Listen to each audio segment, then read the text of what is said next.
According to the article, environmental scanning is defined as the means of organizations collecting information on changing conditions and then from there incorporating those findings into a plan of making necessary changes for their business to be more successful.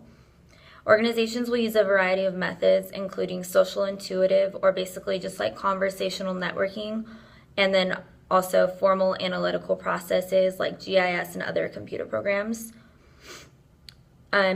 Basically, to me, what that means is they are learning about the constantly changing world outside of their organization, and they're adapting and molding in order to succeed in that world. Environmental scanning benefits retailers because it initially helps them to choose an appropriate location from the start. Using GIS can help businesses find the most populated counties. I saw this on video 1 at 1 minute and 44 seconds. And in these counties, they can find pockets of higher income and high population. Using other programs can further help this search, and it finds pockets of individuals in those counties with higher retail purchasing habits. And so knowing what amount of people's income they spend on purchases from the past data can help project what they will be willing to spend in the future at your prospective store, basically helping you choose a location that is built for success from the start based on past data. Demographics are important to consider because after choosing your target market or ideal consumer group, you'll want to make sure that you're in a location that is easily accessible to many of those people. And some demographic characteristics to consider are education level, age, and income. I found this on table 9.1 on page 247.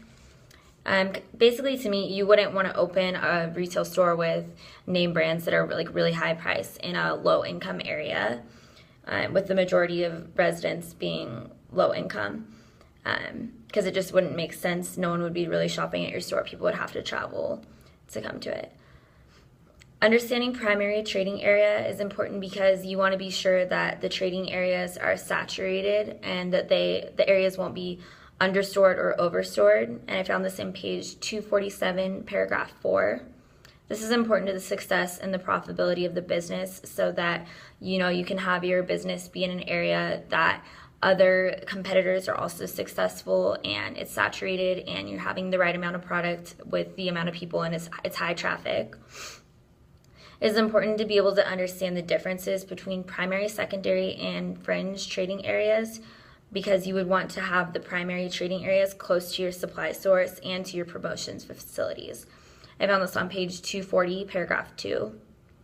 And 2 chief factors from table 9.1 that greatly impact a business's success are competitive situation, the number and the size of existing competitors in the area, and closeness to sources of supply.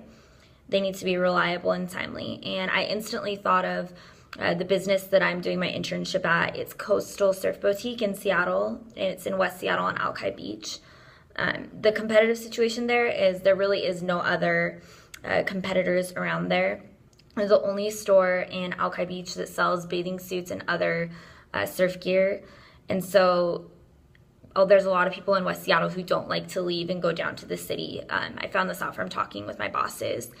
And they don't like to go into the city even though it's 15 minutes away, and they'd rather stay in Alki. So really all those people are coming to our store, Coastal, to buy everything all of their bathing suits and swim apparel. And also the owner of Coastal uses a lot of local designers and local manufacturers that are kind of people that she has become friends with. And she does this because it's establishing good relationships with them, and so they're reliable, they're timely, and they're in West Seattle. So they can bring over stuff whenever she needs more.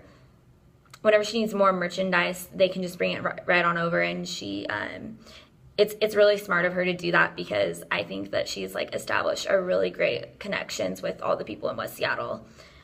So I think the competitive situation and the closeness and sources of supply are really important and have helped Coastal be a really successful business.